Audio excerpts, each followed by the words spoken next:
Assalamualaikum warahmatullahi wabarakatuh. Nama saya Sartika Dewi dengan nomor NPM 101205009, kelas F2 Manajemen. Di sini saya akan mencoba menjelaskan materi tentang manajemen kinerja, yaitu konsep sistem manajemen kinerja. Tujuan dari pembahasan kali ini tentang konsep manajemen kinerja yaitu memberi pemahaman mengenai dasar dan tahap perencanaan sistem manajemen kinerja. Definisi dari manajemen kinerja adalah cara-cara melalui mana para manajer menjamin bahwa aktivitas-aktivitas dan hasil-hasil yang karyawan kerjakan sesuai dengan tujuan organisasi dari suatu perusahaan. Sistem manajemen kinerja terdiri dari 3 bagian. Yang pertama, mendefinisikan kinerja, pengukuran kinerja, dan pemberian umpan balik informasi kinerja. Yang pertama yaitu mendefinisikan kinerja. Sistem manajemen kinerja mengkhususkan aspek-aspek mana dari kinerja yang relevan dengan organisasi, terutama melalui analisa pekerjaan. Yang kedua yaitu pengukuran kinerja. Sistem manajemen kinerja yang mengukur aspek-aspek dari kinerja tersebut melalui penilaian kinerja yang merupakan metode satu-satunya bagi pengelolaan kinerja karyawan. Penilaian kinerja adalah proses melalui mana organisasi mendapatkan informasi tentang seberapa baik karyawan melaksanakan pekerjaannya. Dan yang ketiga adalah pemberian umpan balik. Sistem manajemen kinerja memberikan umpan balik pada karyawan melalui sesi umpan balik informasi, sehingga mereka dapat menyesuaikan kinerja mereka dengan tujuan organisasi. Umpan balik kinerja adalah proses pemberian informasi karyawan mengenai efektivitas kinerja mereka. Berikut adalah model manajemen kinerja. Yang pertama itu ada strategi organisasi, yang di bawahnya ada tujuan dan nilai jangka pendek dan jangka panjang, dan di bawahnya akan menghasilkan atribut individual, keterampilan dan kemampuan, dan juga hasil-hasil yang objektif. Lalu hambatan situasional, yang dimana ada budaya organisasional dan kondisi ekonomi. Proses manajemen kinerja. Langkah pertama yaitu mendefinisikan hasil-hasil kinerja kepada divisi dan departemen perusahaan. Langkah kedua, mengembangkan sasaran-sasaran perilaku dan tindakan-tindakan karyawan untuk hasil-hasilnya. Dan langkah yang ketiga yaitu memberikan dukungan dan keberlangsungan pembahasan kinerja. Langkah yang keempat yaitu mengevaluasi kinerja karyawan. Langkah kelima yaitu mengidentifikasi perbaikan-perbaikan yang dibutuhkan. Dan yang terakhir yaitu memberikan konsekuensi bagi hasil-hasil kinerja karyawan. Ada 3 tujuan dari manajemen kinerja. Tujuan yang pertama yaitu tujuan strategik, merupakan tujuan pertama yang dimana sistem manajemen kinerja harus menghubungkan aktivitas karyawan dengan tujuan-tujuan organisasi. Untuk mencapai tujuan strategik ini, sistem yang ada haruslah fleksibel, karena ketika tujuan dan strategi berubah, hasil-hasil, perilaku, dan karakteristik karyawan biasanya perlu untuk berubah mengikutinya. Tujuan yang kedua yaitu tujuan administratif. Organisasi-organisasi menggunakan informasi manajemen kinerja dalam banyak keputusan-keputusan administrasi. Contohnya administrasi upah atau kenaikan upah, promosi, pengakhiran kepemilikan, pemutusan kerja, dan pengakuan kinerja individu. Tujuan yang ketiga yaitu tujuan dari pengembangan. Tujuan dari manajemen kinerja adalah mengembangkan karyawan yang berkinerja efektif dalam pekerjaannya. Ketika karyawan tidak berkinerja sebagaimana yang seharusnya dilakukan, manajemen kinerja berusaha untuk meningkatkan kinerja mereka. Cara memilih sumber kinerja yang pertama yaitu supervisor evaluasi, yang kedua yaitu peer evaluation, yang ketiga self evaluation, yang keempat subordinate evaluation, yang kelima multi-source evaluation, dan team evaluation. Berikutnya ada kriteria efektivitas manajemen.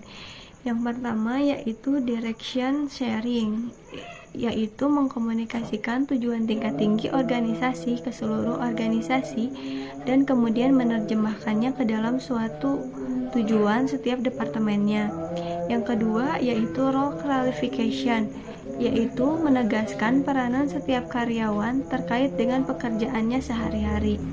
Yang ketiga yaitu goal setting and planning, menerjemahkan tujuan organisasi dan departemen ke dalam tujuan khusus bagi masing-masing karyawan.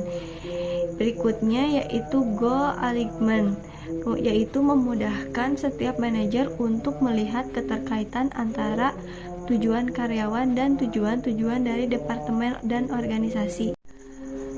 Ada juga developmental goal setting, yaitu jaminan bahwa setiap karyawan berpikir melalui pada tahap awal dari setiap periode kinerja tentang apa yang harus saya lakukan untuk mencapai tujuan saya.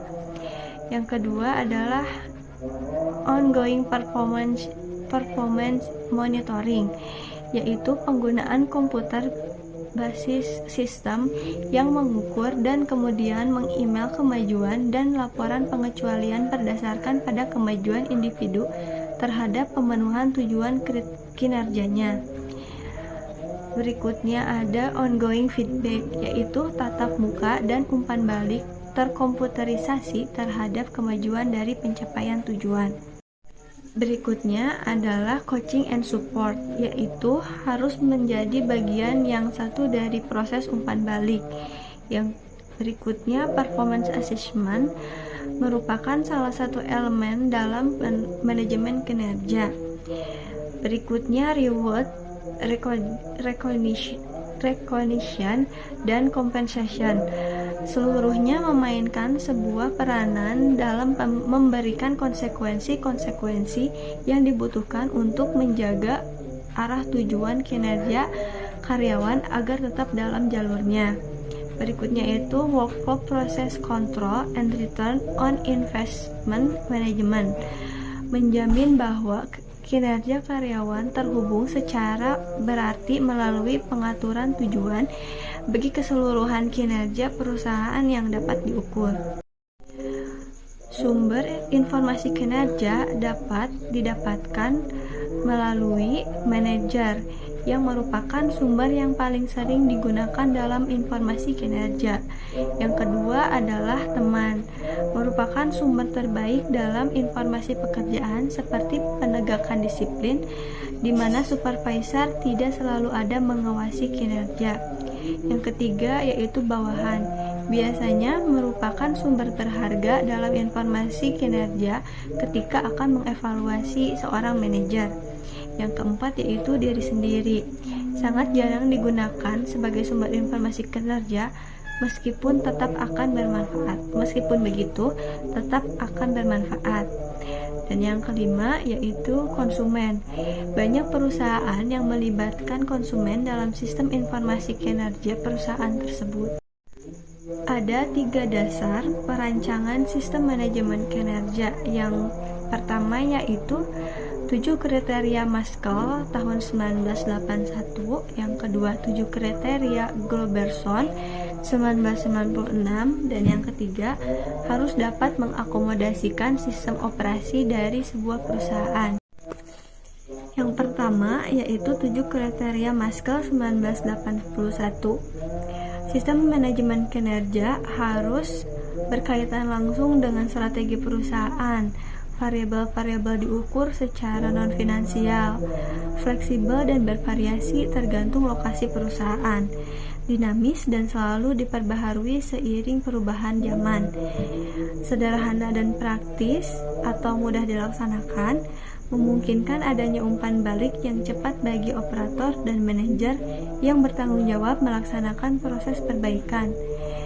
Yang terakhir yaitu ditujukan untuk proses perbaikan. Yang kedua yaitu 7 kriteria Globerson 1996. Yang pertama yaitu kriteria kinerja yang akan diukur dalam setiap level organisasi berasal dari tujuan perusahaan.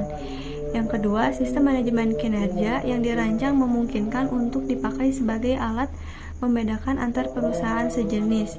Yang ketiga, yaitu tujuan perancangan sistem manajemen kinerja didefinisikan dengan jelas sejak awal.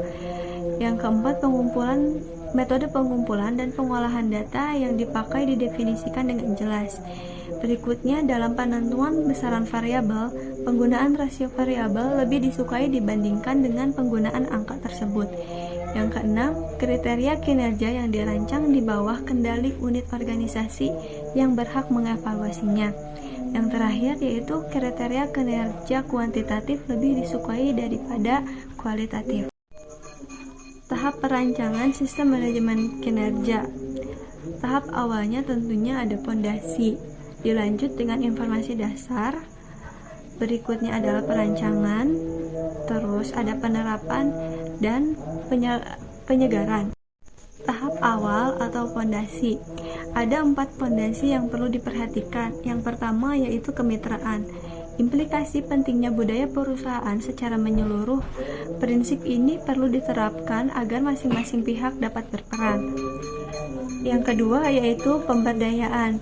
Seluruh karyawan, kesadaran pemimpin pada level manajerial ke atas, MIS, produk cacat, admin hemat kertas, pelayanan ramah.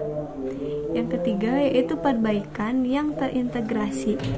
SMK dijalankan oleh seluruh karyawan.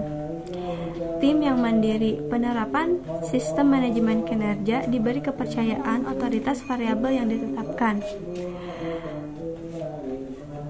Ada 5 kaidah perancangan sistem manajemen kinerja. Yang pertama yaitu mudah dimengerti, berorientasi pada jangka panjang, berdasarkan atas basis waktu, fokus pada perbaikan, dan menggunakan pendekatan kuantitatif. Tahap pertama, informasi dasar sebagai masukan dalam perencanaan sistem manajemen kinerja, mencakup informasi tentang industri, pemerintah, dan masyarakat, pasar dan pesaing, serta produk dan jasa. Tahap yang kedua yaitu tahap perancangan yang dimana menentukan visi, misi, strategi, dan kerangka kinerja. Dan tahap yang ketiga adalah penerapan, menerapkan rancangan yang mencakup display, laporan, sosialisasi, analisis, manfaat atau biaya, modifikasi proses, pelatihan, sumber daya, dan kedudukan sistem manajemen kinerja saat ini terhadap sistem manajemen kinerja yang baru. Tahap yang keempat yaitu penyegaran, merupakan langkah evaluasi terhadap sistem manajemen kerja yang dirancang. Cukup sekian yang dapat saya sampaikan, semoga memberikan manfaat bagi yang menonton dan mendengarkan. Wassalamualaikum warahmatullahi wabarakatuh.